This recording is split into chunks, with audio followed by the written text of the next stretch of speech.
Hello बच्चों, क्या हालचाल? कैसे हो आप सारे के सारे बच्चे? बहुत बहुत स्वागत है आप सभी बच्चों का आपके अपने प्यारे से प्लेटफॉर्म के ऊपर जिसका नाम है फिजिक्स मैन।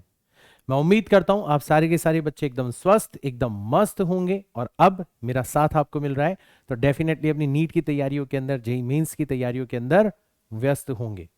स्वागत है आप सभी का एक बार फिर से। और आज हम शुरू करने जा रहे हैं बेसिक मैथ्स का लेक्चर नंबर 6। ट्राई करेंगे कि इस टॉपिक को जो हम आज के लेक्चर के अंदर शुरू कर रहे हैं एक ही लेक्चर के अंदर खत्म किया जाए मेरी स्टाइल के अंदर। तो हो सकता है हमारा ये जो लेक्चर है ये इस चैप्टर का लास्ट लेक्चर भी हो। लेकिन इन लेक्चर्स के अलावा बहुत सारी चीजें हैं, जैसे डीपीपीज हो गई, जैसे डीपीपीज का सॉल्यूशन हो गया, जैसे आपको मैंने ढेर सारे क्वेश्चंस एज होमवर्क दिए हैं, उन होमवर्क क्वेश्चंस का सॉल्यूशन हो गया। इन सब के ऊपर भी मैं लगातार काम कर रहा हूं। एंड फाइनली मेरी तरफ से चैप्टर खत्म तब माना जाएगा जब आप बच्चों ने हर एक लेक्चर देख लिया हो, आप सभी बच्चों ने सारी डीपीपी सॉल्व कर ली हो, आप सभी बच्चों ने सारे होमवर्क के क्वेश्चंस कर लिए हो। और अगर आपको डीपीपी और होमवर्क के क्वेश्चन में कोई भी प्रॉब्लम आई है तो आपने सॉल्यूशन देख लिया हो, राइट? तब जाके आपको भी मेरे साथ साथ में इस चैप्टर को कंप्लीट मानना है। खैर, फिलहाल इस लेक्चर के अंदर हम एक बहुत ही इंपॉर्टेंट टॉपिक डिस्कस करने वाले हैं जिसको अक्सर बच्चे बहुत सिर पर चढ़ा के रखते हैं, जिससे बहुत डरते हैं बच्चे। इसका नाम है इंटीग्रेशन, हिंदी में कहा जाता है इसको समाकलन। तो जैसे हमने डिफरेंशिएशन का फ्लो बनाया था कुछ वैसा ही फ्लो हमारा इंटीग्रेशन का भी है। हमने डिफरेंशिएशन को एक हथियार की तरह लिया था। हर हथियार को जब भी आपको यूज करना होता है तो दो ही चीजें आपको जाननी होती है कि उस हथियार का यूज कब किया जाएगा और उस हथियार को यूज करने का तरीका क्या है। हमने डिफरेंशिएशन में भी इसी तरीके से डिफरेंशिएशन को टैकल किया था। एंड आई होप आप बच्चों को बहुत ही अच्छा लगा होगा, आपके कमेंट्स को तो देख के ही लगता है। एंड आज आप देखोगे कि हम इंटीग्रेशन को भी सेम पैटर्न के ऊपर ही समझने की कोशिश करेंगे। फायदा क्या होगा इसका? आप बच्चों को टू द पॉइंट बहुत प्रिसाइजली ये पता होगा कि फिजिक्स में कहां कहां पर इंटीग्रेशन यूज होने वाला है और आप बड़ी आसानी से इंटीग्रेशन यूज कर ले जाओगे, इसकी मैं आपको गारंटी दे रहा हूं, राइट? तो फ्लो हमारा वैसा ही होगा। हम सबसे पहले बात करेंगे व्हेन वी यूज इंटीग्रेशन, हम इंटीग्रेशन का यूज कब करते हैं and how we use integration. तो फॉर्मूले कौन कौन से यूज होते हैं इंटीग्रेशन के लिए, है ना? अगर आपको जो रिलेशन है दो क्वांटिटीज के बीच का वो मैथमेटिकल फंक्शन की फॉर्म में दिया जाए, अगर आपको रिलेशन ग्राफ की फॉर्म में दिया जाता है तो ग्राफ में इंटीग्रेशन कैसे करते हैं, है ना? और ढेर सारी एप्लीकेशंस है फिजिक्स के अंदर इंटीग्रेशन की। अगेन इंटीग्रेशन की भी जो इन्वेंशन है वो फिजिक्स के लिए ही हुई थी। It is also part of calculus. Calculus के दोनों पार्ट्स माने जाते हैं, one is called differential calculus and other is called integral calculus, right? तो सेम पैटर्न है, मतलब आपको सच में एक नई स्टाइल, जो बच्चे कहते हैं कि यार सुभाष सर का फ्लो बहुत यूनिक है, सुभाष सर की स्टाइल बहुत यूनिक है, बिलो एवरेज बच्चा जो है वो भी फिजिक्स के अंदर काफी एम्पावर्ड फील करता है, उसकी एक झलक आपको देखने को मिलेगी। क्योंकि ऐसा मैं फिजिक्स में बहुत बार करता हूं, मैं अलग अलग टॉपिक्स को सेम पैटर्न पर पढ़ाता हूं ताकि बच्चे उनके बीच का कनेक्शन जो है वो बहुत बेटर तरीके से बना पाए। ठीक है, तो ये हमारे आज के टॉपिक्स होंगे। इन टॉपिक्स पर बढ़ने से पहले बहुत सारे बच्चे लेक्चर्स के बाद में डीपीपीज ढूंढ रहे होते हैं, है ना? डीपीपीज का सॉल्यूशन ढूंढ रहे होते हैं। इनफैक्ट बहुत सारे लेक्चर्स बनने वाले हैं इस पूरी की पूरी सीरीज के अंदर, तो सारे के सारे लेक्चर्स एक ही प्लेस के ऊपर अरेंज्ड वे के अंदर मिल जाए तो बच्चों को काफी ज्यादा फायदा होगा। तो YouTube के ऊपर तो सिर्फ मैं लेक्चर्स अपलोड कर रहा हूँ, लेक्चर्स ही अपलोड कर सकता हूँ, इसके अलावा बहुत सारी चीजें रिक्वायर्ड होती है ट्रू प्रिपरेशन के लिए। अगर आपको सच में सिलेक्शन चाहिए, अगर आप सच में बहुत गंभीरता के साथ में, बहुत सीरियसनेस के साथ में अपनी नीट की प्रिपरेशन, जेईई मेंस की प्रिपरेशन मेरे साथ में करना चाहते हो तो आपको मैं रिकमेंड करूंगा मेरी वेबसाइट www.physicsman.in। इससे थोड़ा सा प्यार इसलिए भी है क्योंकि बड़ी मेहनत से अपने हाथों से बनाई है मैंने ये वेबसाइट एक अच्छे इंटेंशन के साथ में।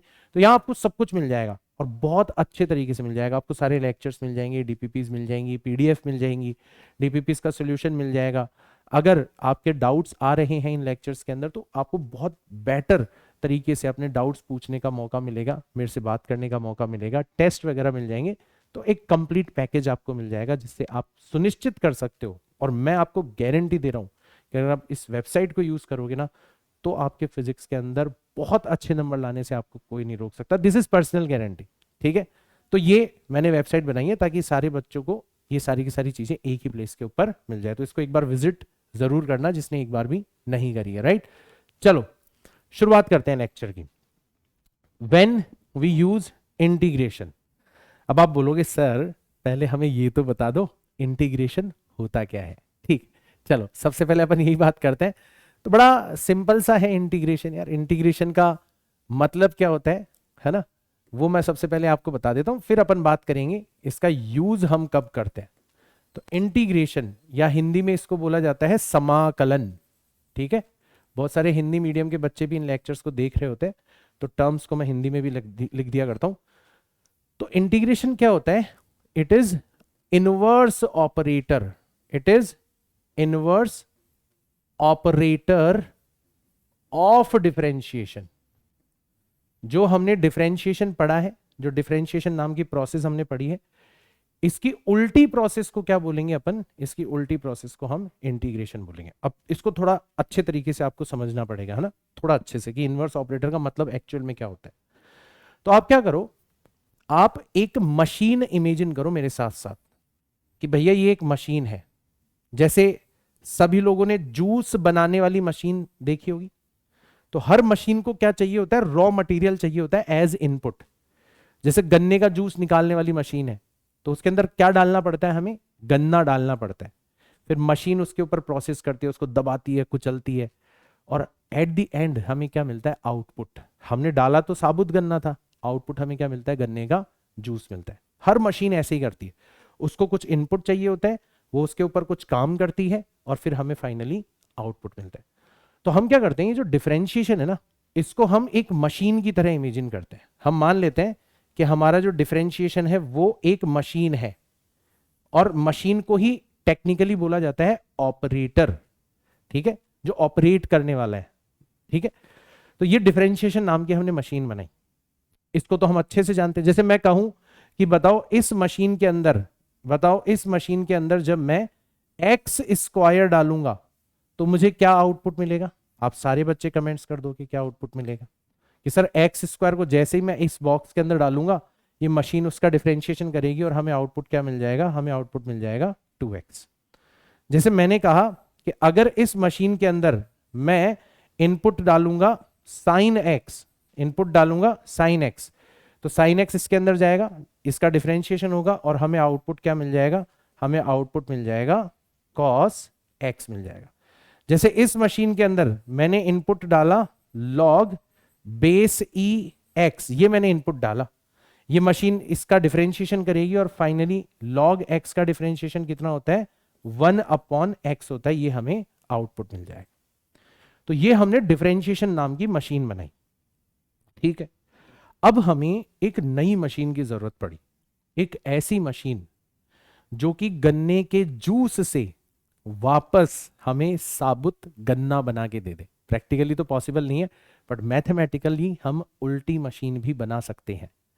हम बिल्कुल उल्टा काम करना चाहते हैं। हम चाहते हैं कि हम एक नई मशीन बनाएं, हम चाहते हैं कि हम एक नई मशीन बनाएं, और इसका नाम हमने रखा इंटीग्रल मशीन या इंटीग्रेशन मशीन। ठीक है, इस मशीन का चिन्ह हमने या सिंबल जो है वो हमने इस तरीके से बनाया। ये रहा वो बॉक्स जिसके अंदर आपके इनपुट को डाला जाएगा, और हम x के रिस्पेक्ट में कर रहे हैं, तो ये शो करने के लिए मैंने यहां पर लिख दिया dx। जैसे यहाँ पे x के रिस्पेक्ट में डिफरेंशिएशन कर रहे हैं, इसको शो करने के लिए यहाँ पर dx लिखा जाता है, यहाँ पर मल्टीप्लाई में हमने क्या लिख दिया? ds लिख दिया। ये हमने नई मशीन बनाई, और ये जो मशीन है ना, ये बिल्कुल उल्टा काम कर रही है। उल्टा काम करने का मतलब ये है, मैंने गन्ने के जूस वाला एग्जाम्पल दिया कि आपने साबुत गन्ना डाला, साबुत गन्ना डाला, इस मशीन ने आपको क्या दिया? जूस। अब आप एक ऐसी मशीन बनाना चाहते हो कि आप इस जूस को उसके अंदर डालो, और वापस से तुम्हें क्या मिल जाए? जो साबुत गन्ना तुमने डाला था। आया अच्छे से समझ में? देखो मैं बताता हूं, आप एक ऐसी मशीन बनाना चाहते हो जिसमें अगर तुम इस 2x को डालोगे, जिसमें अगर इस 2x को डाल दोगे तुम, ठीक है, कि सर हमने तो इस 2x को इस नई वाली मशीन के अंदर डाल दिया, तो ये मशीन इसका इंटीग्रेशन करेगी। इंटीग्रेशन क्या है? Inverse operator of differentiation. तो तुम्हें वापस से वो चीज मिल जाएगी जो तुमने डिफरेंशिएशन के अंदर डाला था। वापस से क्या मिल जाएगा? तुम्हें एक्स स्क्वायर मिल जाएगा, वापस से एक्स स्क्वायर मिल जाएगा। ऐसे ही तुम जब cos x डालोगे तो वापस से तुम्हें क्या मिल जाएगा? वापस से तुम्हें sin x मिल जाएगा। और ऐसे ही जब तुम 1/x डालोगे तो वापस से घूम फिर के तुम्हें क्या मिल जाएगा, तुम्हें वापस से log x मिल जाएगा। तो डिफरेंशिएशन ने जो काम किया है उसको उल्टा करने के लिए, उसको इन्वर्ट करने के लिए हम जिस मशीन का यूज करते हैं वही मशीन क्या कहलाती है, इंटीग्रेशन मशीन कहलाती है। तो this is integration, inverse operator of differentiation. अब जैसे ही आपको ये समझ में आया, आपको पूरी कहानी समझ में आ गई कि सर जहां जहां पर डिफरेंशिएशन फिजिक्स में यूज होगा वहीं पर अगर प्रॉब्लम को उल्टा कर दिया जाएगा तो हम क्या यूज करने लग जाएंगे, इंटीग्रेशन यूज करने लग जाएंगे। तो व्हेन वी यूज इंटीग्रेशन, इसका सबसे पहला केस नंबर 1 हमें मिल गया, ठीक है, कि जहां जहां डिफरेंशिएशन यूज होगा, ठीक है, मैं इसको अभी बहुत अच्छे एग्जांपल के साथ में समझाऊंगा तुम्हें, ठीक है, जहां जहां फिजिक्स के अंदर डिफरेंशिएशन यूज होगा, ठीक है, जहां फिजिक्स के अंदर डिफरेंशिएशन यूज होगा, ठीक है, अगर प्रॉब्लम को उल्टा कर दिया जाए, अगर प्रॉब्लम को क्या कर दिया जाए, इन्वर्ट कर दिया जाए, तो क्या यूज होने लगेगा, फिर इंटीग्रेशन यूज होने लगेगा, है ना। मैं बहुत सिंबॉलिक फॉर्म में लिखता हूं और ये फॉर्म बहुत कारगर होती है बेटा, क्योंकि हमारा दिमाग किसी इंफॉर्मेशन को इसी तरीके से डालता है अंदर। बच्चों को मेरे नोट्स जो है वो बहुत इफेक्टिव लगते हैं, ठीक है। चलो, तो जहां डिफरेंशिएशन, अब मैं यूज होगा ऐसे पूरा नहीं लिख रहा, जहां डिफरेंशिएशन है, जहां पर डिफरेंशिएशन करें, अगर उस प्रॉब्लम को इन्वर्ट कर देंगे तो क्या हो जाएगा, इंटीग्रेशन यूज होने लग जाएगा। और इसका सबसे पावरफुल एग्जांपल है आपका काइनेमेटिक्स। काइनेमेटिक्स में आपने देखा था कि आप जब डिस्प्लेसमेंट से क्या निकालना चाहते हो, वेलोसिटी निकालना चाहते हो, तो डिस्प्लेसमेंट से वेलोसिटी निकालने के लिए आपको क्या करना पड़ता है, आपको वेलोसिटी निकालने के लिए डिस्प्लेसमेंट का टाइम की रिस्पेक्ट में डिफरेंशिएशन करना पड़ता है। अगर आप वेलोसिटी से एक्सेलरेशन निकालना चाहते हो, तो मैंने बताया था आपको एक्सेलरेशन निकालने के लिए वेलोसिटी का टाइम के रिस्पेक्ट में क्या करना पड़ता है, डिफरेंशिएशन करना पड़ता है। और अभी अभी हमने समझा कि जहां जहां डिफरेंशिएशन यूज होगा वहीं पर अगर प्रॉब्लम उल्टी कर दी जाए, भाई अभी प्रॉब्लम क्या है, एक्स दिया हुआ है, वी निकालना है, डिफरेंशिएशन यूज किया, वी दिया हुआ है, ए निकालना है, डिफरेंशिएशन यूज किया। अब मगर आप मान लो उल्टा कर दो, आपको ए दिया हुआ हो और आपको क्या निकालना हो, वी निकालना हो, आपको एक्सेलरेशन दे रखा हो और आपको उल्टा काम करना है, वेलोसिटी निकालनी है। तो अब आपको समझ में आ गया कि यहां पर वेलोसिटी निकालने के लिए हम लोग क्या करेंगे, एक्सेलरेशन का टाइम के रिस्पेक्ट में इंटीग्रेशन कर देंगे। हम एक्सेलरेशन का टाइम के रिस्पेक्ट में इंटीग्रेशन कर देंगे। अगर हमें वेलोसिटी से वापस से क्या निकालना है, डिस्प्लेसमेंट निकालना है, तो उल्टा हो गया। तो डिस्प्लेसमेंट निकालने के लिए हम क्या करेंगे, अब की बार वेलोसिटी का टाइम के रिस्पेक्ट में इंटीग्रेशन कर देंगे। तो जहां जहां पर डिफरेंशिएशन यूज होता है, मैंने बहुत सारे केसेस आपको बताए थे, एक हिंट तो आपको मिल गया कि वहीं पर अगर प्रॉब्लम उल्टी कर दी जाएगी, जैसे मोमेंटम और टाइम दे रखा है और फोर्स पूछा गया है, तो हम डिफरेंशिएशन करते हैं। लेकिन अगर फोर्स और टाइम दिया जाए और मोमेंटम पूछा जाए या इंपल्स पूछा जाए, तो हम क्या करेंगे, इंटीग्रेशन का यूज करेंगे। तो ऐसे ढेर सारे केसेस जो है वो आपको फिजिक्स के अंदर नजर आएंगे। लेकिन इंटीग्रेशन में खास बात यह है कि इसके और भी यूजेस हैं फिजिक्स के अंदर, और भी यूज है, ठीक है ना। दूसरा जो यूज है ना इसका, ठीक है ना, दूसरा जो यूज है कि हमें फिजिक्स में कई बार क्या होता है, छोटी छोटी छोटी छोटी इनफाइनाइट टर्म्स का सम करना होता है, ठीक है। हमें स्मॉल, ये मैं पूरा प्रोसीजर आपको बताऊंगा, स्मॉल इनफाइनाइट, ठीक है, टर्म्स का सम करना होता है, सम करना होता है। ये काम करने के लिए भी हमें क्या करना होता है, इंटीग्रेशन करना होता है। इंटीग्रेट का मतलब भी एक तरीके से ऐड करना ही होता है, तो ये वर्ड वहीं से आया है। और ये मैं आपको बहुत अच्छे से बताऊंगा थोड़ी देर बाद में, थोड़ी देर बाद में। और ये आपको जैसे समझ में आ जाएगा ना, तो तीसरा इसका एक और यूज है, ठीक है ना, किसके लिए, टू फाइंड एवरेज वैल्यू, ठीक है, टू फाइंड एवरेज वैल्यू, ठीक है, ऑफ अ फंक्शन, ठीक है, ऑफ अ फंक्शन। कोई भी मान लो हमें फंक्शन दे रखा है, अब तो फंक्शन तो आप जानते ही हो, ठीक है, मतलब दो वेरिएबल्स के बीच का रिलेशन आपको दे रखा है और आपको एवरेज वैल्यू फाइंड आउट करनी है, ठीक है। तो ये कोई नहीं बताएगा बेटा आपको इस तरीके से। दिस इज क्वाइट यूनिक, है ना बच्चे, इसीलिए शायद यूनिक बोलते हैं मेरे इन लेक्चर्स को, क्योंकि ये सब बताना चाहिए बच्चों को कि भैया प्रॉब्लम क्या है, उसमें कैसे इंटीग्रेशन को यूज करना। लोग पूरी इंटीग्रेशन की रामायण गा देते हैं, बट बच्चे को एट द एंड ये पता ही नहीं चलता कि इंटीग्रेशन का यूज कहाँ करना है, कैसे करना है। ध्यान से देखो इस लेक्चर को, बहुत बहुत ज्यादा कॉन्फिडेंस आ जाएगा, ठीक है ना। और चौथा प्लेस जहां पर हम इंटीग्रेशन का यूज करते हैं, टू फाइंड एरिया, ठीक है, टू फाइंड, इसको अपन बोलेंगे area under the curve, area under the curve. ये भी हम फाइंड आउट करने के लिए किसका यूज करते हैं, ये भी हम फाइंड आउट करने के लिए इंटीग्रेशन का यूज करते हैं। तो be ready for that, be ready for that. बच्चों को इंटीग्रेशन से बहुत डर लगता है, आपका पहले ही पेज पे डर खत्म हो जाना चाहिए विद इन 15 मिनट्स। अभी 15 मिनट का लेक्चर हुआ है हमारा, इस 15 मिनट के लेक्चर को कामयाब तभी कहा जाएगा जब यहां पर इस पॉइंट पर तुम्हें एहसास हो जाए कि भाई साहब इस इंसान ने इंटीग्रेशन का डर तो निकाल दिया। पहली बार किसी ने हमें यह बताया है कि इंटीग्रेशन होता क्या है एक्चुअल में, और उसका कहां कहां पर फिजिक्स के अंदर यूज हो सकता है। हाँ ठीक है, इनकी डिटेल आपको आगे पता चलेगी, बट एटलीस्ट आपको पिन पॉइंट पता पड़ गए, ठीक है। इस मौके पर मुझे छींक आ रही है, इसका मतलब इस मौके पर मुझे बहुत सारे बच्चे याद करेंगे, ठीक है ना, कि हाँ भाई कर तो दिया सर ने, ठीक है। तो ये हो गया हमारा इंटीग्रेशन को कब यूज करना है, ठीक है। अब एक्साइटमेंट बढ़ रहा है कि यार ये तो पता पड़ गया इंटीग्रेशन का, फटाफट से सर ये भी बता दो इंटीग्रेशन को कैसे यूज करना है ना, ताकि हम डायरेक्ट एप्लीकेशंस की बात करें। तो जहां पर बात आती है कि sir how to use integration, तो वही है, केस नंबर 1 ले लेते हैं, ठीक है। केस नंबर 1 ले लेते हैं, जब आपका रिलेशन, ठीक है, relation between y and x जो है वो कैसे दिया जाए, एज अ फंक्शन, किसकी फॉर्मेट में दिया जाए, मैथमेटिकल फंक्शन की फॉर्मेट में दिया जाए। जैसे फॉर एन एग्जाम्पल आपको दे दिया गया है, this is your formula number 1 also, कि आपका y जो है ना वो है x की पावर n, है ना। तो बताओ इसका इंटीग्रेशन कितना होगा, बताओ इंटीग्रेशन ऑफ x की पावर n या y का इंटीग्रेशन कितना होगा, y का इंटीग्रेशन कितना होगा, ठीक है। तो यहां पर आपको क्या करना है, देखो डिफरेंशिएशन का उल्टा काम करना है।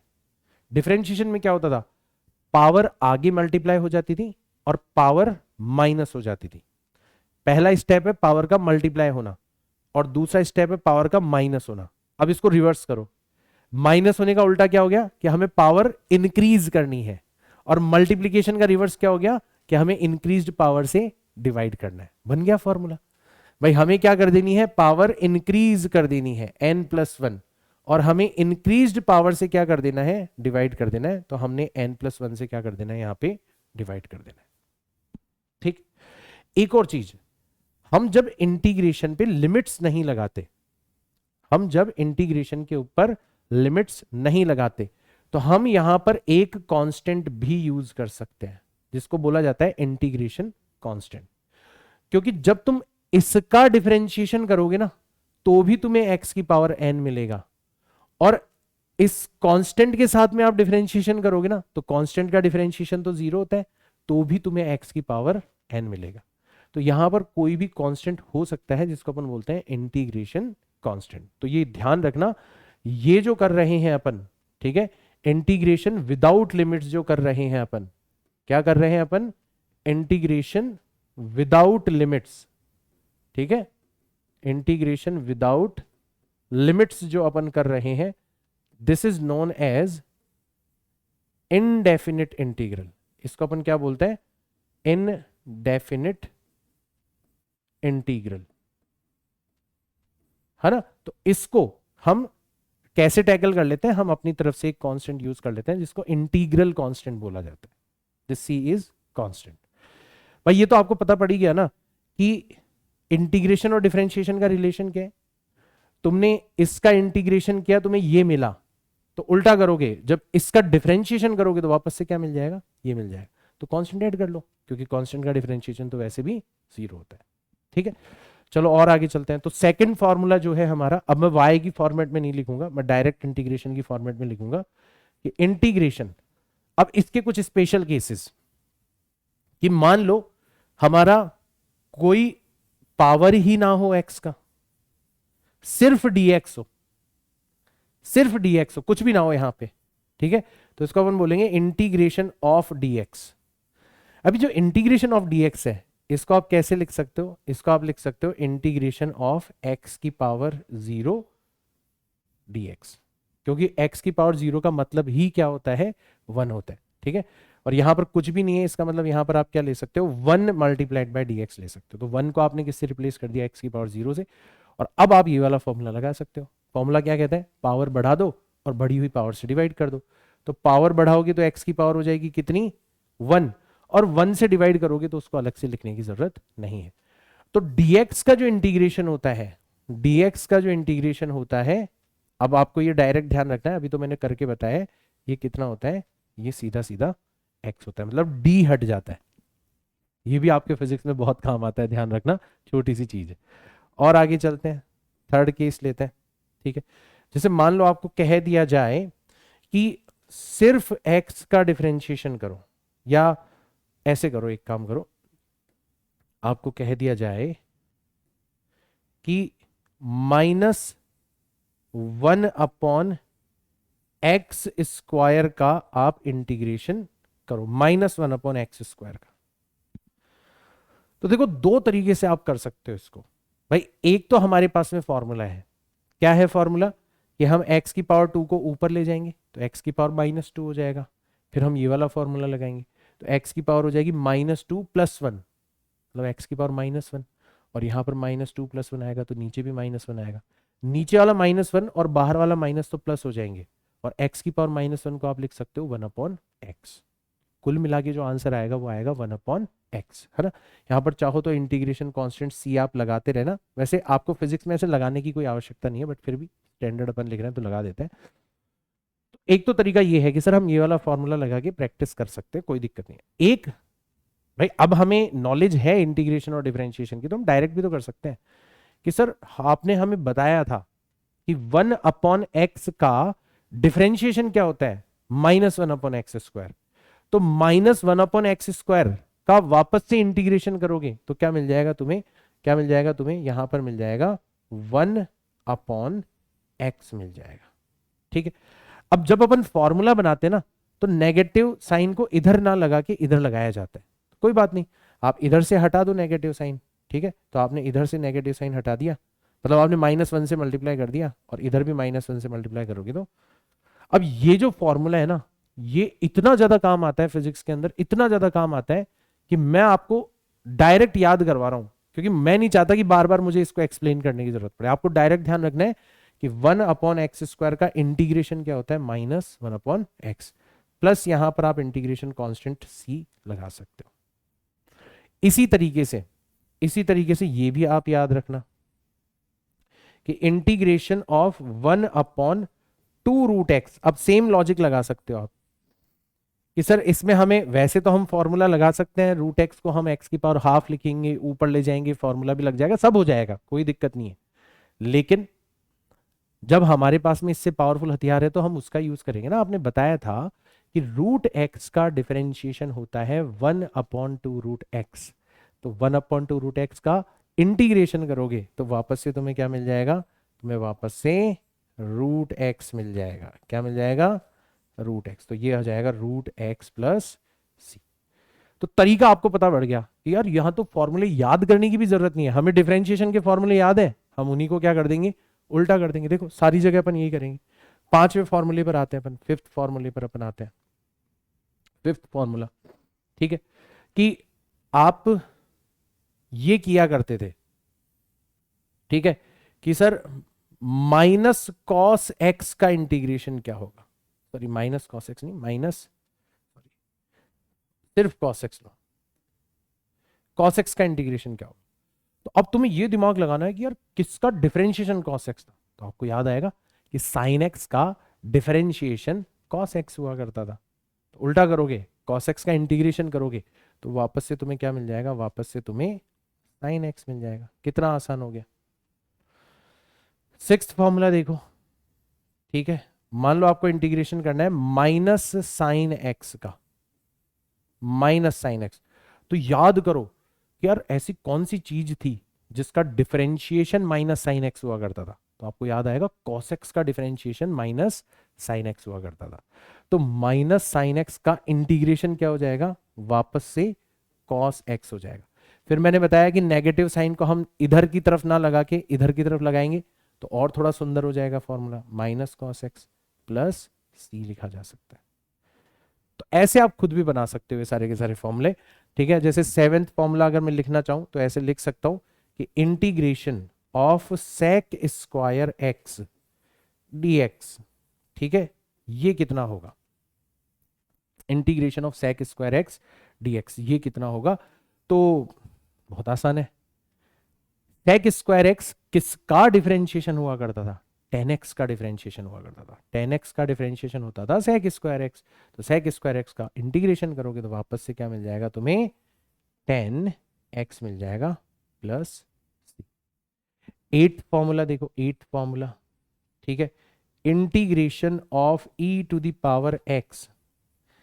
तो e to the power x का कोई कुछ नहीं बिगाड़ सकता, ना डिफरेंशिएशन ने कुछ बिगाड़ा था ना ही इंटीग्रेशन कुछ बिगाड़ सकता है। And ninth formula integration of, integration of, और ये बहुत स्पेशल है बेटा ध्यान रखना, बहुत स्पेशल है, बहुत स्पेशल, स्पेशली लिख रहा हूं मैं यहां पर, ठीक है ना। Integration of one upon x जो होगा, integration of one upon x जो होगा। अब बहुत सारे बच्चे क्या करेंगे, उनको लगेगा यार वन अपॉन एक्स है तो इसको अपन क्या लिखते हैं, एक्स की पावर माइनस वन लिखते हैं और ये वाला फॉर्मूला लगाते हैं। जैसे वो लगाने जाएंगे तो वो लिखेंगे एक्स की power minus one plus one मतलब एक्स की पावर जीरो।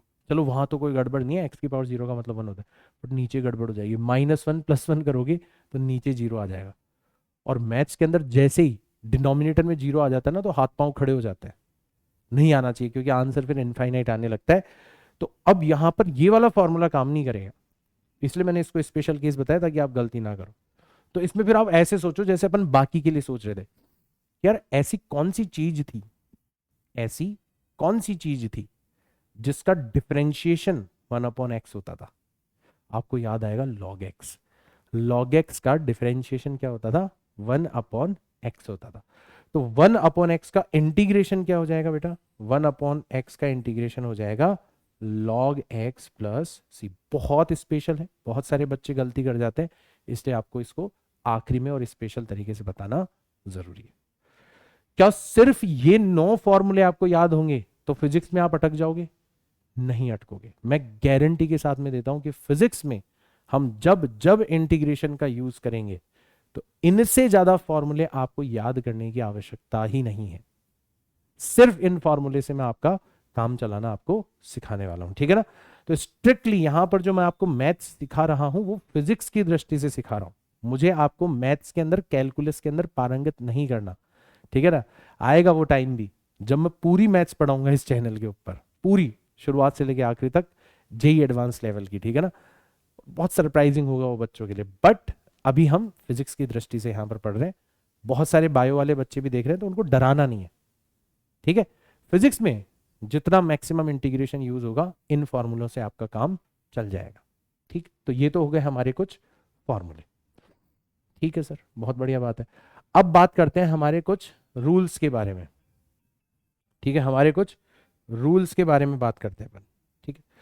कौन कौन से रूल्स हैं जो कि हमें और ज्यादा मदद कर देंगे, एडिशन सब्ट्रैक्शन इस तरीके के जो रूल्स है ना। तो पहला रूल तो डिफरेंशिएशन में भी था और यहां पर भी है। डिफरेंशिएशन भी डिस्ट्रीब्यूटिव था कि आप उसको अलग अलग टर्म्स पर डिस्ट्रीब्यूट कर सकते हो, इंटीग्रेशन भी आपका डिस्ट्रीब्यूटिव होता है, ठीक है। तो इसको वैसे तो एडिशन सब्ट्रैक्शन लॉ बोल सकते हैं अपन, ठीक है ना, बट वैसे इसका टेक्निकल नाम क्या है, distributive law, addition subtraction rule बोल सकते हैं वैसे तो, बट मतलब आपको थोड़ा बेटर समझ में आएगा जब आप ये वर्ड ध्यान में रखोगे, डिस्ट्रीब्यूटिव, कि डिस्ट्रीब्यूट हो सकता है आपका अलग अलग टर्म्स के ऊपर इंटीग्रेशन। कैसे, जैसे मान लो ये आपका इंटीग्रेशन आपको करना है, एक फंक्शन है एफ एक्स, इसके साथ में एक कांस्टेंट है c1, फिर प्लस माइनस एक कांस्टेंट c2 और इसके साथ में एक और फंक्शन है gx। ठीक है, इसका आपको क्या करना है, टोटल इसका आपको क्या करना है, इंटीग्रेशन करना। मैं हट जाता हूं एक बार लिख के सामने से। ठीक है, इसका आपको क्या करना है, इंटीग्रेशन करना है पूरे का। अकेला एफ एक्स मिल जाए तो आप फॉर्मूलों की मदद से कर सकते हो, अकेला जी एक्स मिल जाए आप फॉर्मूलों की मदद से कर सकते हो। यहां पर ये कॉम्प्लिकेटेड सी चीज मिल गई। तो अच्छी बात यह है कि आपका इंटीग्रेशन जो होता है वो डिस्ट्रीब्यूटिव होता है, उसको आप डिस्ट्रीब्यूट कर सकते हो। और डिस्ट्रीब्यूट करने का नियम क्या होता है, जो कांस्टेंट कॉफिशिएंट है ना वो अनअफेक्टेड रहेंगे, तो C1 आपका अनअफेक्टेड रहेगा। सिर्फ इंटीग्रेशन किसका करना है, एफ एक्स का अलग से। ठीक है भैया, ये हमने कर दिया और ये तो हमें आता है। फिर प्लस है तो प्लस, माइनस है तो माइनस, कांस्टेंट कॉफिशिएंट अनअफेक्टेड रहेगा। सिर्फ इंटीग्रेशन किसका करना है, जी एक्स का, तो अलग से हमने जी एक्स का इंटीग्रेशन, हमने इंटीग्रेशन को अलग अलग टर्म्स के ऊपर डिस्ट्रीब्यूट कर दिया। This is called addition subtraction rule. Example लेते हैं अपन इसका, और बेटर आपको समझ में आएगा। तो एक एग्जाम्पल ले लेते हैं, ये लो। मान लो आपको कहा जाए कि इसका आपको इंटीग्रेशन करना है, integration of 3/x minus sine x plus 4, इसका आपको क्या करना है, इंटीग्रेशन करना है। ये आपको इंटीग्रेशन करना है। कैसे करोगे, यहां पर तो तीन अलग अलग टर्म्स है। तो सर ने बताया था कि इंटीग्रेशन जो है वो डिस्ट्रीब्यूट हो जाता है, डिस्ट्रीब्यूट हो जाता है। तो कैसे करेंगे, ये पहली टर्म है, इसमें 3 जो है वो कांस्टेंट कॉफिशिएंट है, तो 3 को मैंने अलग कर लिया। सिर्फ इंटीग्रेशन किसका करना है, 1/x का विथ रिस्पेक्ट टू dx। फिर माइनस है तो साइन माइनस ही रहने दो, यहां तो कोई कांस्टेंट कॉफिशिएंट नहीं है, तो सिर्फ क्या रह गया आपका, सिर्फ साइन x रह गया, इसका आपने अलग से इंटीग्रेशन कर दिया। और लास्ट टर्म जो है उसमें 4 बाहर रह गया और कुछ है ही नहीं, तो सिर्फ किसका इंटीग्रेशन करना है, dx का इंटीग्रेशन करना है। और याद करो ये तीनों हमारे फॉर्मूले की लिस्ट में है, तीनों हमारे फॉर्मूले की लिस्ट में। 1/x का इंटीग्रेशन क्या होता है, log x होता है। बच्चे गलती कर जाएंगे, इसीलिए मैं बार बार इसी का एग्जांपल ले रहा हूं। 1/x का इंटीग्रेशन होता है log x। फिर माइनस साइन x का इंटीग्रेशन होता है माइनस कॉस x। ध्यान रखना, गलती नहीं करनी, इंटीग्रेशन होता है माइनस कॉस x। ये सब छोटी छोटी गलतियां करते हैं बच्चे। साइन x का इंटीग्रेशन माइनस कॉस x, और 4 टाइम्स dx का इंटीग्रेशन हो जाएगा सीधा सीधा x, dx का इंटीग्रेशन x होता है ना। तो अल्टीमेटली आपका आंसर आ जाएगा 3 टाइम्स log x। ठीक है, माइनस माइनस प्लस हो गया cos x and plus 4x, ये आपका आंसर आ जाएगा। चाहो तो आखिरी में एक इंटीग्रेशन कांस्टेंट c भी लगा सकते हो, नहीं लगाओगे तो कोई बड़ी बात नहीं है, फिजिक्स में इतना कोई लोड लेने की जरूरत नहीं है। तो मोटी मोटी बात यहां से ये समझ में आई कि इंटीग्रेशन को डिस्ट्रीब्यूट किया जा सकता है। ठीक है, तो एक क्वेश्चन मैं आपको होमवर्क दे रहा हूं और आप सभी बच्चों को इसका आंसर मुझे कमेंट्स के अंदर बताना है। ठीक है, क्या आना चाहिए। तो यहां पर आपको इंटीग्रेशन करना है, किसका, आपको इंटीग्रेशन करना है 3/x minus 4/x² plus 5 sec² x plus 2। इसका आपको क्या करना है, इसका आपको करना है इंटीग्रेशन, इसका आपको इंटीग्रेशन करना है। ठीक है भैया, तो इसका आंसर जो है, वैसे तो होमवर्क क्वेश्चंस का सॉल्यूशन आपको मिल ही जाता है वेबसाइट के ऊपर, बट वो मिले उससे पहले आपको एक बार जरूर ट्राई करना है। और कमेंट्स के अंदर हर एक बच्चा मुझे इसका आंसर बता सकता है, तो कमेंट्स के अंदर भी मैं आपके आंसर्स चेक करता हूँ ना। कई बच्चों को लगता होगा कि सर तो हमें होमवर्क देते हैं, चेक तो करते ही नहीं है, वेबसाइट के ऊपर जाना पड़ेगा। हम यूट्यूब वाले, यूट्यूब के ऊपर आप आंसर तो करो, आप क्लासेस तो देखो, मैं तो यूट्यूब के ऊपर भी पूरा सपोर्ट करने के लिए तैयार हूँ। ठीक है ना, तो ये आपका क्वेश्चन हो गया होमवर्क के लिए। आई होप सारे के सारे बच्चे इसको ट्राई करेंगे और हो भी जाएगा, बड़ा सिंपल सा रूल है, सब कर लेंगे, कोई दिक्कत नहीं है। तो ये हो गया हमारा पहला रूल। फॉर्चुनेटली हमें कोई प्रोडक्ट रूल नहीं पढ़ना होता है, इंटीग्रेशन के अंदर प्रोडक्ट रूल होता है, आइलेट होता है, ठीक है ना। कुछ नहीं पढ़ना बेटा, फिजिक्स में नहीं काम आएगा। जहां काम आएगा वहां पे मैं स्पेशली बता दूंगा जेई वाले बच्चों को। फिलहाल के लिए आप ये मान के चल सकते हो कि इंटीग्रेशन में हमें प्रोडक्ट रूल नहीं पढ़ना, नहीं पढ़ना हमें प्रोडक्ट रूल, ठीक है। तो एक बार के लिए उसको आप क्या कर सकते हो, स्किप कर सकते हो। उसकी जगह जो फिजिक्स में काम आता है, ठीक है ना, जो फिजिक्स में काम आता है वो रूल मैं आपको बताता हूं, ठीक है। हम एक स्पेशल काइंड ऑफ फंक्शन ले रहे हैं, हम एक स्पेशल काइंड ऑफ फंक्शन ले रहे हैं, ठीक है ना। ये एक स्पेशल कंपोजिट फंक्शन है। मैंने आपको बताया था ना कंपोजिट फंक्शन का मतलब क्या होता है। कंपोजिट फंक्शन का मतलब होता है फंक्शन के अंदर फंक्शन, फंक्शन के अंदर फंक्शन। हम एक स्पेशल टाइप का कंपोजिट फंक्शन ले रहे हैं। क्या ले रहे हैं हम, एक स्पेशल टाइप का कंपोजिट फंक्शन ले रहे हैं जिसमें लीनियर फंक्शन होगा। क्या होगा, लीनियर फंक्शन, लीनियर फंक्शन होगा। लीनियर फंक्शन का मतलब होता है A X plus B by Y is equal to A X plus B. Straight line की इक्वेशन होती है ना, तो ए एक्स प्लस बी को बोला जाता है लीनियर फंक्शन। तो जब linear function inside a function हो, इनसाइड अ फंक्शन हो, इस केस को हम यहां पर फिजिक्स में बहुत ज्यादा यूज करते हैं, बहुत ज्यादा। सिर्फ इसका ध्यान रखना स्पेशली, ठीक है, सिर्फ इसका ध्यान रखना। जैसे एग्जाम्पल में बताता हूं, जैसे एग्जाम्पल में बताता हूं, एग्जाम्पल के तौर पर जैसे मान लो मैंने कहा कि आपको इसका इंटीग्रेशन करना है, integration of cos 3x plus 2 का, इसका आपको इंटीग्रेशन करना है, ठीक है। या फिर मैं आपको ऐसा कह दूं एग्जाम्पल के तौर पर, या फिर मैं आपको एग्जाम्पल के तौर पर ऐसा कर दूं कि आपको इंटीग्रेशन करना है किसका, 1/3x माइनस 5, इसका आपको इंटीग्रेशन करना है। कोई फॉर्मूला काम नहीं करेगा। या फिर मान लो मैं आपको कुछ ऐसा कह दूं कि आपको इसका इंटीग्रेशन करना है, इंटीग्रेशन ऑफ साइन ऑफ, ठीक है, ऐसे ले लो, साइन स्क्वायर एक्स ले लो, ये थोड़ा और इंटरेस्टिंग केस बन गया। ये लो साइन स्क्वायर एक्स, मजा आएगा इसको करने में। फिर ये बहुत इंपॉर्टेंट भी है, तो साथ ही साथ में चलो एग्जाम्पल के थ्रू हमारा वो काम भी हो जाएगा।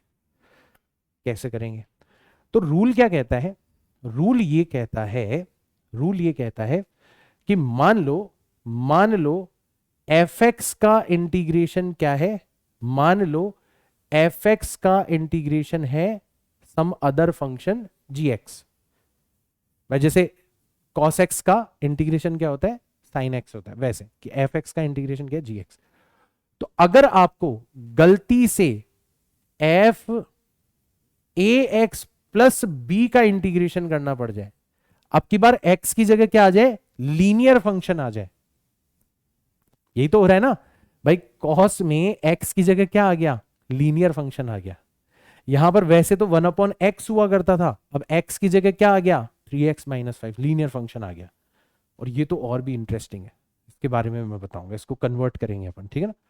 तो अगर fx का इंटीग्रेशन gx है और x की जगह गलती से कोई लीनियर फंक्शन आ जाए, तो घबराने वाली बात नहीं है, इंटीग्रेशन भी क्या हो जाएगा, g के अंदर भी क्या आ जाएगा, ax प्लस b आ जाएगा।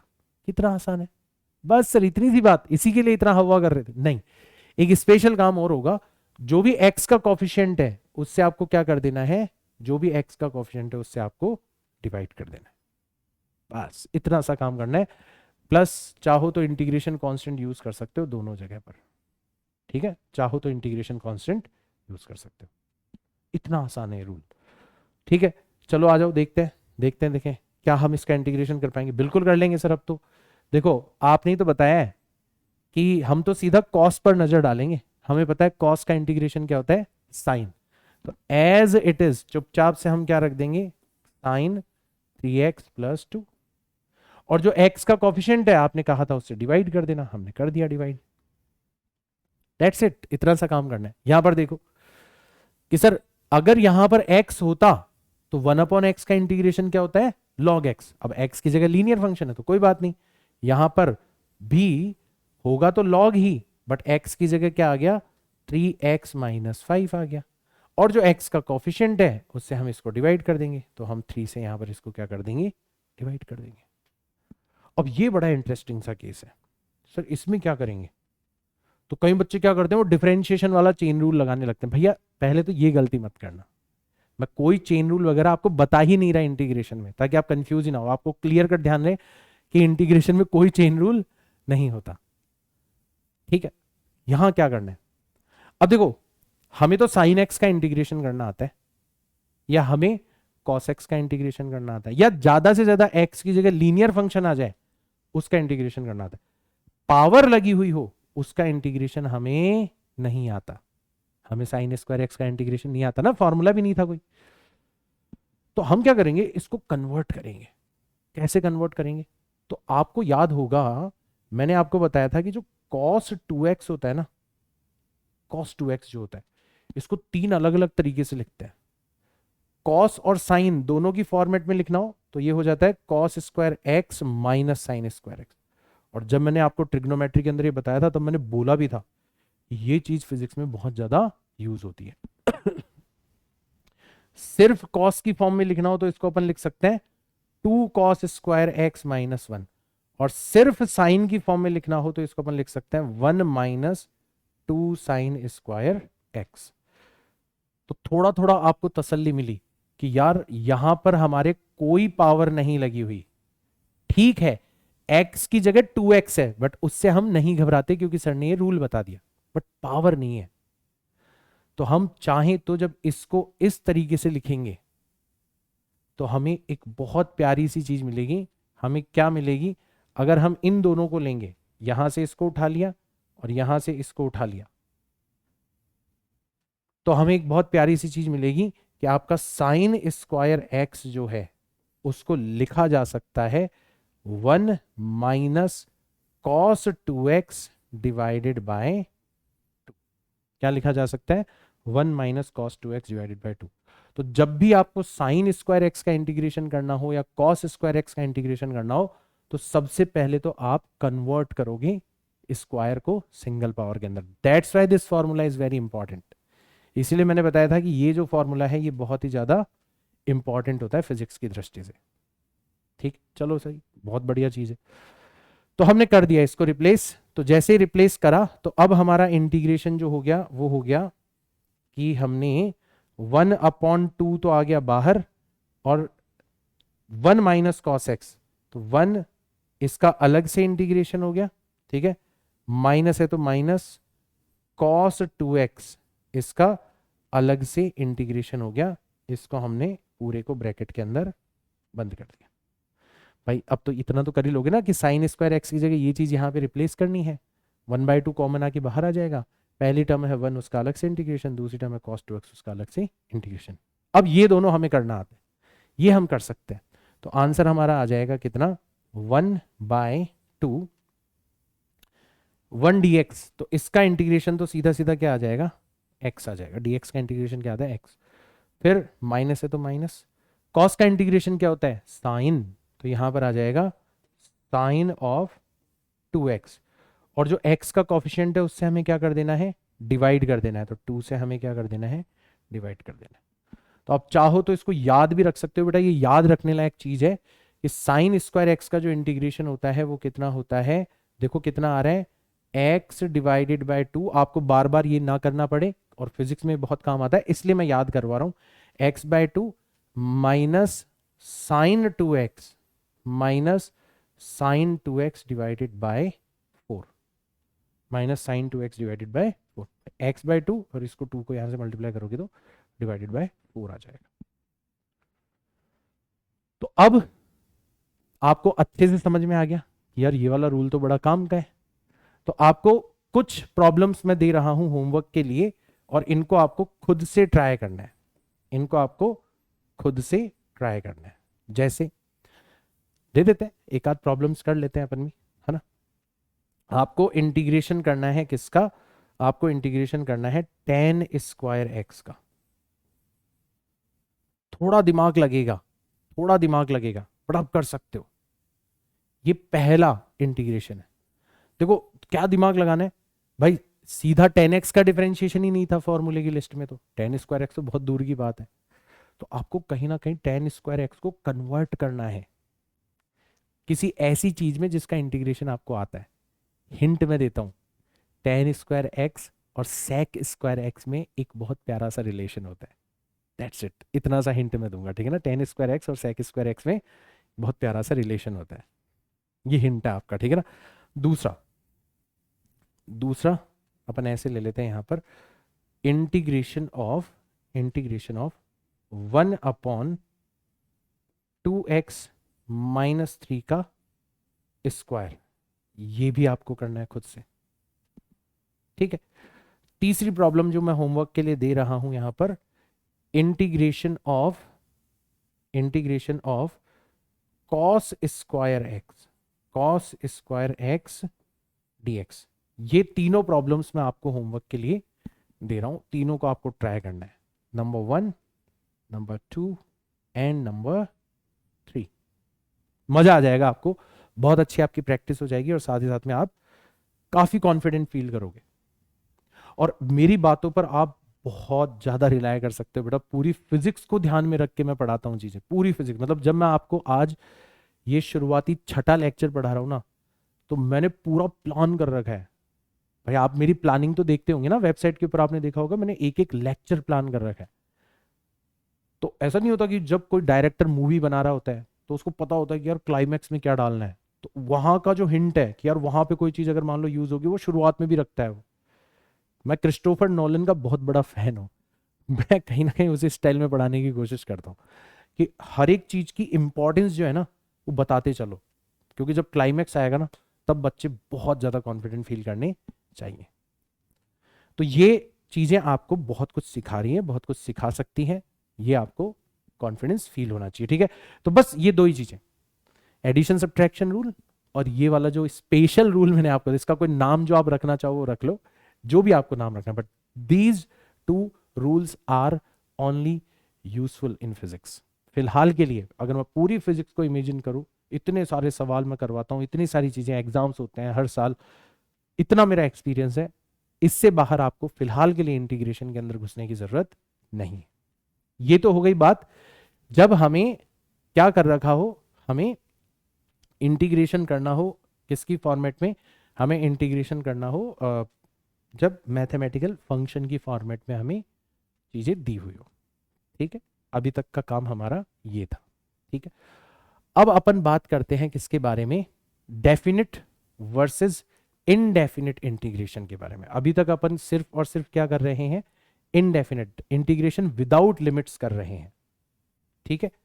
तो ये तो मैं आपको बता ही चुका हूं कि जो इंटीग्रेशन है इसके भी 2 फ्लेवर्स पाए जाते हैं। जो इंटीग्रेशन है इसके भी 2 फ्लेवर्स पाए जाते हैं, एक पाया जाता है विदाउट लिमिट्स, एक पाया जाता है विदाउट लिमिट्स।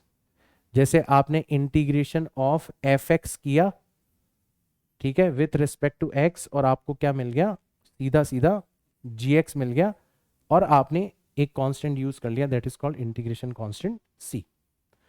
तो ये कहलाता है आपका इनडेफिनिट इंटीग्रल। इसको अपन क्या बोलते हैं, इनडेफिनिट। इसमें हमें पता नहीं है कि कहां से कहां इंटीग्रेशन करना है, तो ये कहलाता है इनडेफिनिट इंटीग्रेशन।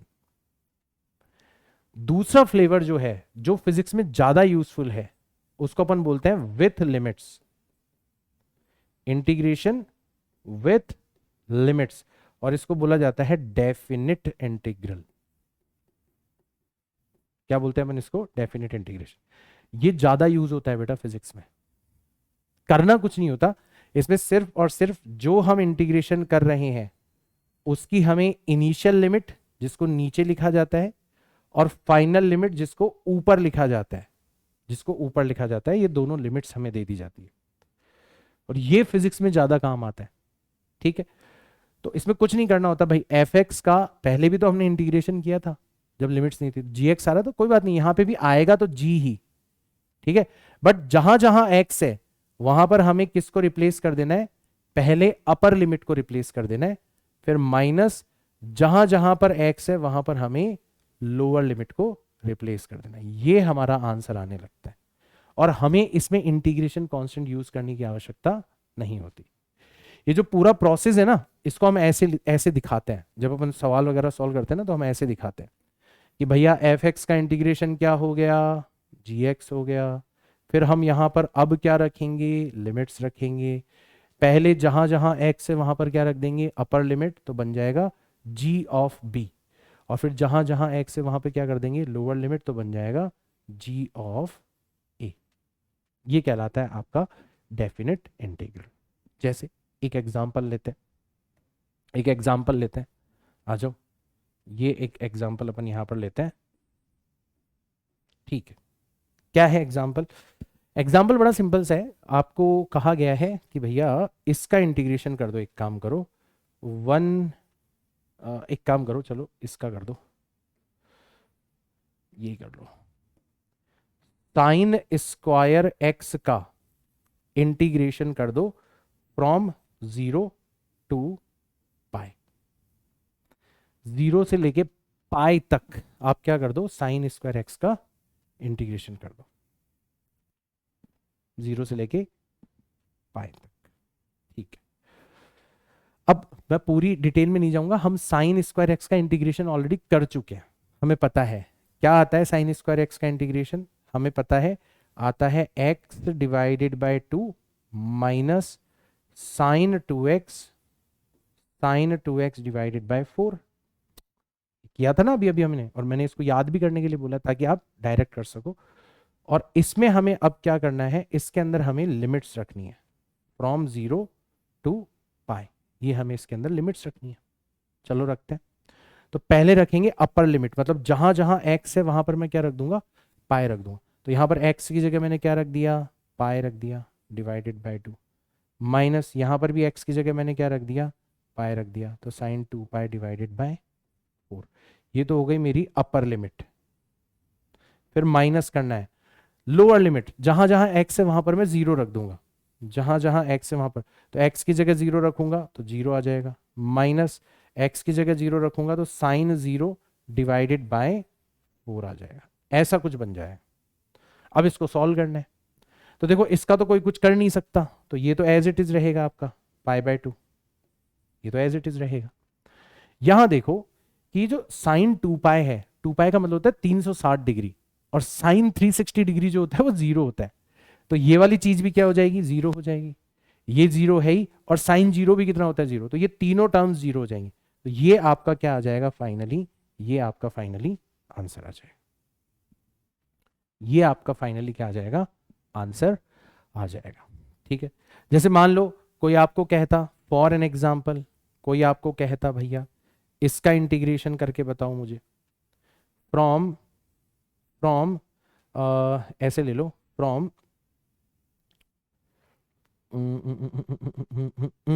1 टू ई ले लो, 1 टू ई, 1 से लेके ई तक, 1 से लेके ई तक किसका, 1 अपॉन एक्स का हमें भैया इंटीग्रेशन करके बताओ। ठीक है, तो कैसे करेंगे, वही भाई पहले तो सिंपल इंटीग्रेशन करना है कि 1 अपॉन एक्स का इंटीग्रेशन क्या होता है सर, 1 अपॉन एक्स का इंटीग्रेशन होता है log x। अब हमें इसके अंदर क्या रखनी है, लिमिट्स रखनी है 1, और यहां पर रखनी है e। तो पहले अपर लिमिट रखेंगे, अपर लिमिट रखने का मतलब क्या हुआ, जहां जहां x है वहां वहां पर हमने क्या रख दिया, अपर लिमिट, मतलब e रख दिया। तो ये तो मैंने अपर लिमिट रख दी, ये हो गई मेरी अपर लिमिट। ठीक है, फिर लोअर लिमिट रखेंगे, जहां जहां x है वहां पर मैं 1 रख दूंगा, तो यहां पर आ जाएगा माइनस लॉग के अंदर आ जाएगा, ये हो गई मेरी लोअर लिमिट। अब ये मैंने लॉग में बहुत अच्छे से पढ़ाया हुआ है, इसलिए मैं ऐसे क्वेश्चन लेता हूं ताकि बार बार आपका मतलब वर्जिश होती रहे आपकी, मतलब आपको बार बार दिमाग को यूज करना पड़े। मेरे एग्जाम्पल्स बहुत पावरफुल होते हैं, इसीलिए एग्जाम्पल्स और होमवर्क, वो उसका पर्पज यही होता है कि मैं बच्चों को बस थाला नहीं बैठने देना चाहता, कि बच्चे दिमाग लगाते रहें बस मेरे साथ में, अपने दिमाग को एक्टिव रखें। तो अब ये आपको याद होना चाहिए कि लॉग के अंदर जो बेस है वही नंबर बन जाए, पता है ना आपको, लॉग के अंदर, ठीक है, जो बेस है अगर उसी को एज ए नंबर डाल दें तो आंसर क्या आता है, 1 आता है। क्योंकि लॉग क्या पूछना चाह रहा है, लॉग ये पूछना चाह रहा है कि a की कितनी पावर a के बराबर है। तो सबको पता है कि a की पावर 1 जो है वो a के बराबर होती है, इसलिए आंसर कितना है 1। और ये भी आपको पता होना चाहिए कि log के अंदर बेस चाहे कुछ भी हो, अगर आपने 1 डाल दिया तो आंसर कितना आता है 0 आता है। क्यों सर? क्योंकि log क्या पूछना चाह रहा है, मैंने बताया था log में, log ये पूछना चाह रहा है कि बताओ a की कितनी पावर 1 के इक्वल होगी। तो आपको पता है a की पावर 0 किसके इक्वल होती है 1, इसलिए आंसर कितना आया 0। तो ये स्पेशल प्रॉपर्टीज मैंने बताई थी log की, रिवाइज भी हो गई, सवाल भी हो गया। ऐसे मैं आपके दिमाग को एक्टिवेट रखने की कोशिश करता हूं, ठीक है। तो भरोसा मत करना मेरे ऊपर, मैं कहीं भी किसी भी जगह पर किसी भी पुरानी चीज को यूज कर सकता हूं। आपको फायदा ही होगा कि आपका दिमाग एक्टिव बना रहेगा। तो log ई हो जाएगा किसके बराबर 1 के बराबर, और log E1 हो जाएगा किसके बराबर 0 के बराबर। तो आंसर कितना आ जाएगा आपका 1 आ जाएगा। ऐसे आप क्या कर सकते हो, इन क्वेश्चंस को सॉल्व कर सकते हो। तो ये कहलाता है आपका डेफिनिट इंटीग्रेशन। कोई दिक्कत नहीं है सर, ये तो बहुत आसान चीज है, हमें एक होमवर्क भी दे दो यहीं पे तो हमारे लिए और भी अच्छा हो जाएगा, ठीक है। तो मैं एक क्वेश्चन आपको यहाँ पर होमवर्क के लिए दे देता हूँ, ठीक है। पिछले पेज पे दे देता हूँ, खाली भी था ये पेज, ठीक है। तो यहाँ पर मैं आपको 2 क्वेश्चंस जो है वो होमवर्क के लिए दे देता हूँ, ठीक है। पहला क्वेश्चन, ये काम आता रहता है इसलिए मैं दे रहा हूँ, इंटीग्रेशन फ्रॉम 0 टू 2 पाए करना है आपको किसका, साइन एक्स का ही कर लेना है एक बार के लिए, ठीक है। साइन एक्स का ही कर लेना, 0 से लेके 2 पाए तक एक बार इंटीग्रेशन, ठीक है। ये भी ले लो एक, ये भी आपके काम आता रहता है, थोड़ा सा आपको दिमाग लगाना पड़ेगा। 1 upon okay okay 2x minus 3, ठीक है। ये ले लो एक बार के लिए dx, और इंटीग्रेशन आपको करना है फ्रॉम 5 to 6, ये आपको इंटीग्रेशन करना है, ये आपको इंटीग्रेशन करना है। तो ऐसे छोटे छोटे सवाल, इनके माध्यम से एक बार थोड़ा सा आप चीजों को रिवाइज कर लेना, ठीक। बहुत बढ़िया, चलो सर यहाँ तक की तो चीजें एकदम बढ़िया आ गई, हमें पता पड़ गया इंटीग्रेशन कैसे करना है, इंटीग्रेशन कब करना है, डेफिनेट और इनडेफिनेट इंटीग्रेशन में क्या डिफरेंस है, everything is clear up to this point, right. अब अपन बात करते हैं हमारे इस पॉइंट के बारे में कि सर ये जो डेफिनेट इंटीग्रेशन है, ठीक है ना, या ग्राफ में इंटीग्रेशन का मतलब क्या होता है। ग्राफ में इंटीग्रेशन का मतलब क्या होता है, मतलब ये जो चीज है, कौन सी वाली चीज, ये वाली, कि हम क्या कर रहे हैं, हम एक फंक्शन ले रहे हैं एफ एक्स, हम इसका dx के साथ में इंटीग्रेशन कर रहे हैं फ्रॉम a टू b, और हमें कुछ आंसर मिल रहा है यहाँ पर, ठीक है। जो भी हमारा आंसर आ रहा है वो हमें यहाँ पर मिल रहा है। अगर x की फॉर्मेट में हमें एफ एक्स दे दिया जाए, जैसे हमें दे दिया जाए एफ एक्स बराबर साइन एक्स, एफ एक्स बराबर E to the power X, F X बराबर 3 sine X minus 4 cos X, अगर ऐसा दे दिया जाए तब तो हमें आता है, अब तो हमारे पास में फॉर्मूले, हम बड़ी आसानी से इंटीग्रेशन करेंगे, लिमिट्स रखेंगे, हमारा काम हो जाएगा। लेकिन सवाल में ट्विस्ट कब आएगा, सवाल में ट्विस्ट आएगा जब आपको एफ एक्स फंक्शन की फॉर्मेट में ना देके किसकी फॉर्मेट में दिया जाए, ग्राफ की फॉर्मेट में। अब आपको एफ एक्स एक्स की फॉर्म में नहीं दे रखा, अब आपको एफ एक्स के और एक्स के बीच का क्या दे रखा है, आपको एफ एक्स के और एक्स के बीच का ग्राफ दे रखा है। क्या दे रखा है आपको, ग्राफ दे रखा है। तो ऐसा कुछ अपन ग्राफ ले लेते हैं, सैंपल के तौर पर अपन मान लो ऐसा कुछ ग्राफ ले लेते हैं, ऐसा आपको ग्राफ दे रखा है, और आपको कहा गया है कि ये वाला जो पॉइंट है, कौन सा वाला, ये वाला जो पॉइंट है, इसका नाम रखा गया है पॉइंट ए, यहां पे x किसके बराबर है, a के बराबर है, और ये वाला जो पॉइंट है इसका नाम रखा गया है पॉइंट b, मतलब यहां पर x किसके बराबर है, b के बराबर। अब इस ग्राफ में तुम इंटीग्रेशन कहां से ढूंढ के लेके आओगे, तो मैंने आपको ग्राफ कब कब यूज करते हैं, तो आखिरी की 2 चीजें आपको याद आएगी। मैंने बताया था एक तो छोटी छोटी छोटी टर्म्स का सम करने के लिए, इनफाइनाइट टर्म्स का, और एक एरिया फाइंड आउट करने के लिए, दोनों एक साथ आपको समझ में आएगा। देखना कैसे, भाई देखो इसको आप गौर से देखो, आप क्या कर रहे हो, आप जो भी फंक्शन है उसको dx से मल्टीप्लाई कर रहे हो। dx का मतलब क्या होता है, x में छोटा सा वेरिएशन। भाई ये रहा, यहां से लेके यहां तक का जो ये वेरिएशन है, ये जो वेरिएशन है, ठीक है, ये जो वेरिएशन हो रहा है छोटा सा, इसको आप क्या कहते हो, इसको आप कहते हो dx, इसको आप कहते हो dx। और इस वेरिएशन पे ये इतना छोटा है कि इसको आप एक सिंगल पॉइंट मान सकते हो कि इस वेरिएशन पे ये जो आपकी वैल्यू आ रही है, ये जो आपकी वैल्यू आ रही है वो ऑलमोस्ट सेम है, ऑलमोस्ट सेम है। हालांकि आपको थोड़ा बदलती हुई नजर आएगी, बट इसको आप क्या मान सकते हो, ऑलमोस्ट सेम मान सकते हो। ऑलमोस्ट क्या मान सकते हो आप, इसको एफ एक्स मान सकते हो। मतलब एक तरीके से ये जो विड्थ है ये किसके बराबर है, dx। और ये जो एफ एक्स है ये इसकी हाइट को रिप्रेजेंट कर रहा है कि इस dx इंटरवल में जो भी फंक्शन की वैल्यू है वो F x, almost F x के बराबर है। हालांकि वेरी कर रही है, बट इसको ऑलमोस्ट अपन, जितना छोटा होगा उतना फिक्स हो जाएगी वैल्यू। तो कोई आपसे पूछे कि बताओ ये जो एफ एक्स डी एक्स है ये क्या है, तो आपने बोला सर ये तो विड्थ मल्टीप्लाइड बाय हाइट है। और ये जो रेक्टेंगुलर स्ट्रिप बन रही है इसकी विड्थ को और हाइट को अपन क्या कर रहे हैं, इसकी विड्थ को और हाइट को अपन क्या कर रहे हैं, मल्टीप्लाई कर रहे हैं। तो कहने का मतलब ये हुआ कि ये जो एफ एक्स डी एक्स है ये किसको रिप्रेजेंट करता है, ये रिप्रेजेंट करता है area of rectangular, area of rectangular strip, जिसकी हाइट कितनी है, जिसकी हाइट ऑलमोस्ट एफ एक्स है एवरीवेयर, और जिसकी विड्थ कितनी है, जिसकी विड्थ कितनी है, dx है। ये इसको रिप्रेजेंट करता है। ठीक है सर। अच्छा ये स्ट्रिप हमने यहीं क्यों ली, भाई हम तो ए से लेके बीच में कहीं भी ले सकते थे इस स्ट्रिप को। हम ऐसी की ऐसी स्ट्रिप यहां पर भी ले सकते थे, तो हम यहां पर लेते तो हमारी रेक्टेंगुलर स्ट्रिप ऐसे बनती, इस तरीके की बनती।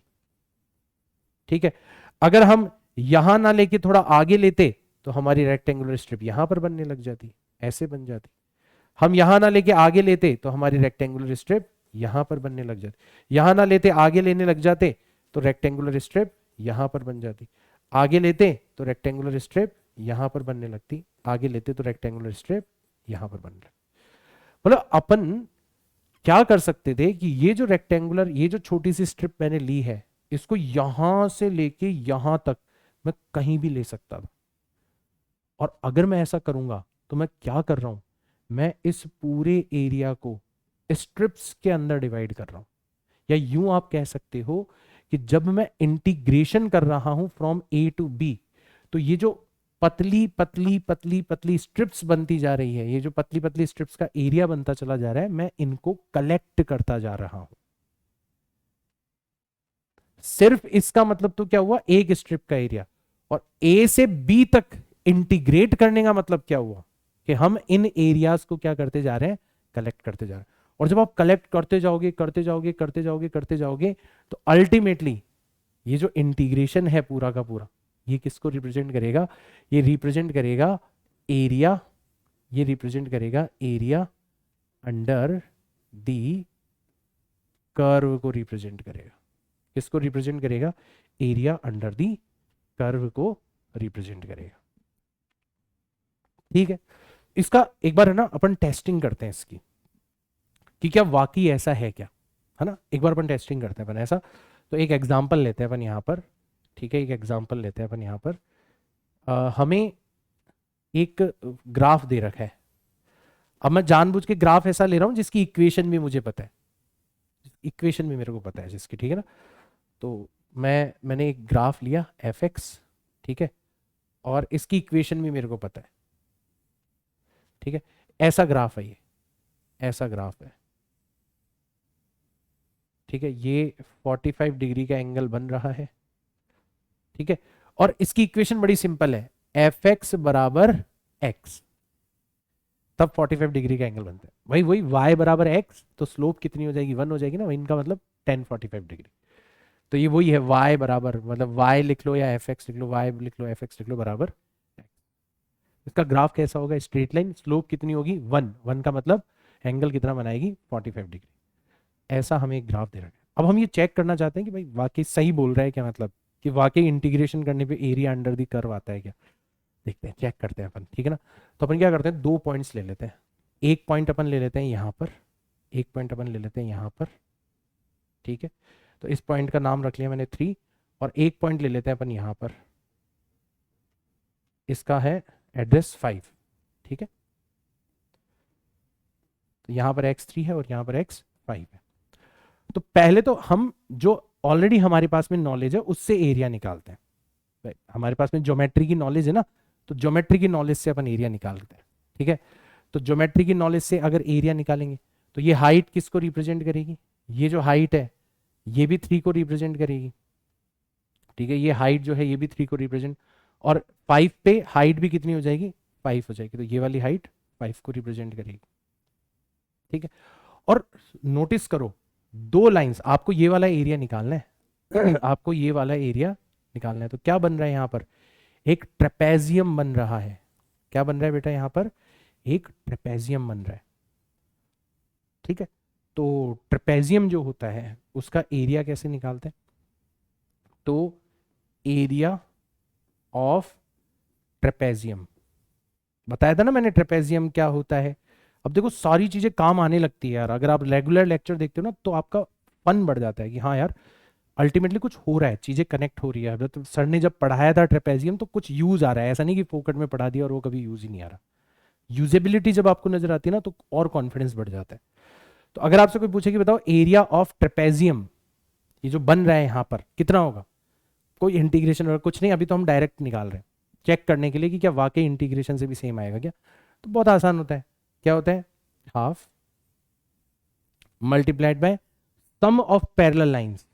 तो ये वाली लाइन और ये वाली लाइन पैरेलल है तो इनका सम कितना हो जाएगा? 3 + 5 multiplied by perpendicular distance between parallel line. तो ये इनके बीच की परपेंडिकुलर डिस्टेंस है 5 - 3 दैट इज 2, ये इनके बीच की डिस्टेंस है। तो ये 2 से 2 कट गया, 5 और 3 कितना आ गया? सीधा सीधा 8 आ गया।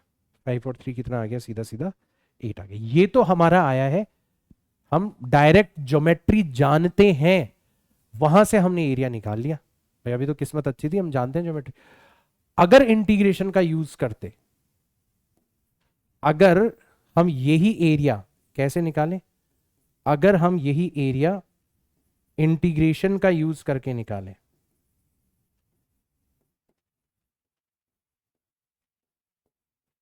तो इससे क्या हो जाएगा?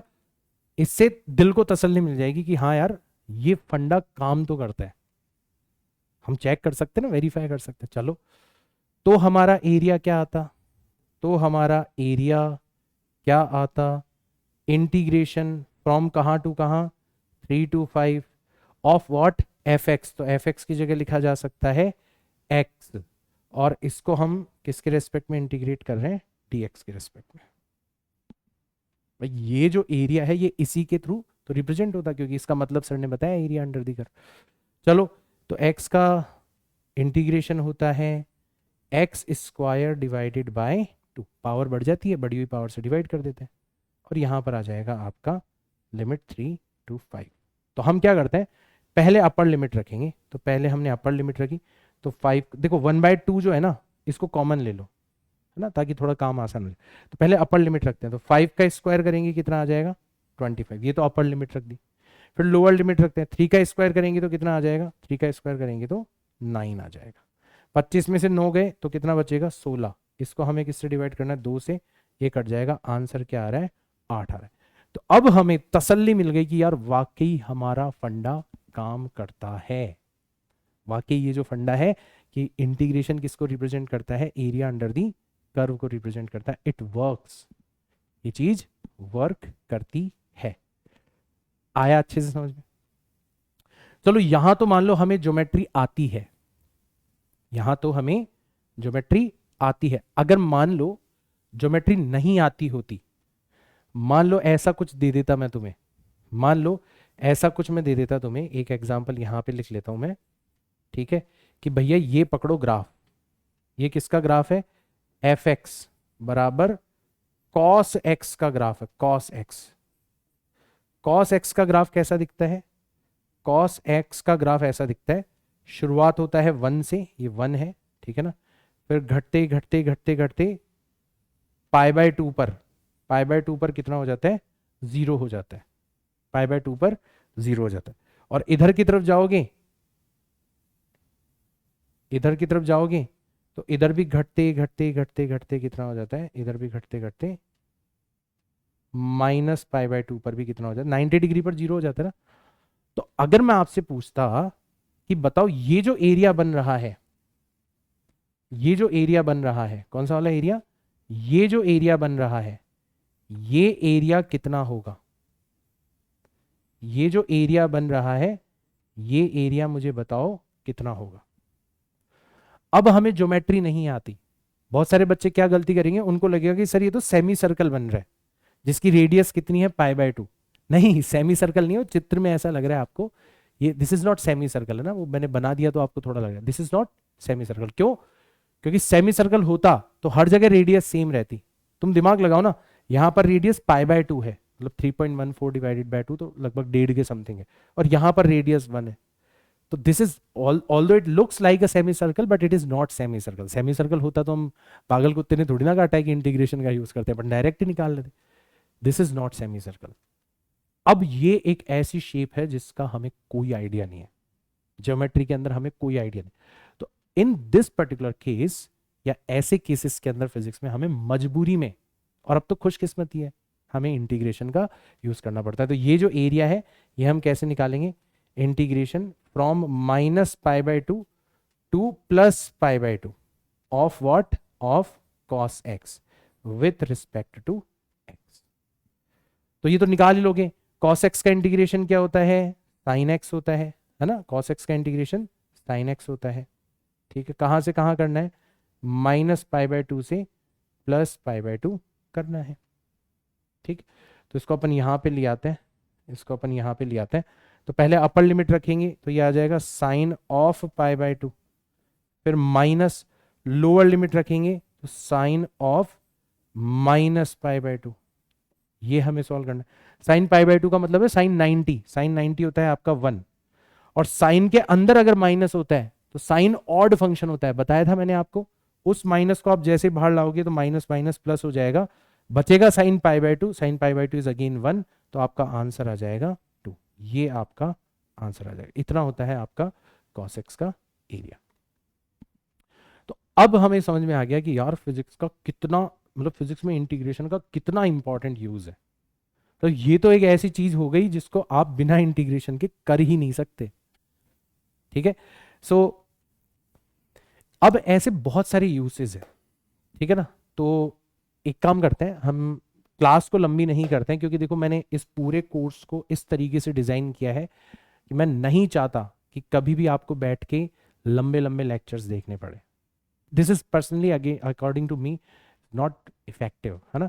तो ऑल्दो मैं लेक्चर खत्म कर सकता हूँ, ठीक है, बट फायदा ये है कि अपन एक लेक्चर और एक्स्ट्रा बनाते हैं, ठीक है ना। उस लेक्चर के अंदर वैसे बचा कुछ नहीं है, ठीक है, बची कुछ एप्लीकेशंस ही हैं, ठीक है। जैसे अगर मैं आपको बताना चाहूँ तो सिर्फ इतना सा बचा है, ये तो एग्जाम्पल तो हमने ले ही लिया, ठीक है ना। सिर्फ ये बचा है, finding average value of a function, कुछ भी नहीं बचा। तो इसको मैं आपको क्वेश्चंस के थ्रू ही करवाऊंगा कि एवरेज वैल्यू हम कैसे फाइंड आउट करते हैं, ठीक है। तो जो अगला लेक्चर है हमारा, ठीक है, जो नेक्स्ट लेक्चर है हमारा, उसके अंदर हमारे इस लेक्चर में जितने भी होमवर्क क्वेश्चन हमने लिए हैं उन सबका सॉल्यूशन आपको मिलेगा, ठीक है ना। साथ ही साथ में जो आखिरी एप्लीकेशन है हमारी, फाइंडिंग एवरेज या फाइंडिंग आरएमएस वैल्यू, बहुत इंटरेस्टिंग है बेटा ये, तो ये भी आपको मिलेगा हमारे नेक्स्ट लेक्चर के अंदर। बट जो नेक्स्ट लेक्चर है वो, ठीक है, मतलब उसमें मेजॉरिटी होमवर्क क्वेश्चंस वगैरह है, तो नेक्स्ट लेक्चर हो सकता है सिर्फ आपको एक्सक्लूसिवली वेबसाइट के ऊपर मिले। मतलब भाई आप यूट्यूब से पढ़ रहे हो तो एक बार के लिए टॉपिक आपका कंप्लीट है, ठीक है। अब ये होमवर्क क्वेश्चन का सोल्यूशन और थोड़े एक्स्ट्रा क्वेश्चंस वगैरह ये सब मैं वेबसाइट के ऊपर बच्चों को देता रहता हूँ, ठीक है ना। तो ठीक है, वो आपका मन हो, अगर आपको सीरियसली नीट की और जेईई की प्रिपरेशन करनी है तो आप ऑब्वियसली वेबसाइट के ऊपर पढ़ सकते हो, अदरवाइज तो ठीक है, काम चल ही रहा है, ठीक है ना। आप अपने हिसाब से कहीं भी पढ़ रहे हो वहाँ की डीपीपीज वगैरह सॉल्व कर सकते हो। So this is it again. अच्छा लगा होगा आपको। अगर आपको अच्छा लगा तो इसको ज़्यादा से ज़्यादा बच्चों तक पहुंचाने के लिए शेयर कर सकते हो, लाइक कर सकते हो, और कमेंट्स करना मत भूलना। कम से कम इतना कमेंट जरूर करना कि सर मैंने लेक्चर देख लिया है, कम से कम, ठीक है। जितने ज़्यादा कमेंट्स आप करोगे यूट्यूब हमारी इन वीडियोस को और बच्चों तक पहुंचाएगा। मिलता हूं मैं आपसे नेक्स्ट क्लास के अंदर, तब तक के लिए टाटा bye bye, see all in next class. जय हिंद।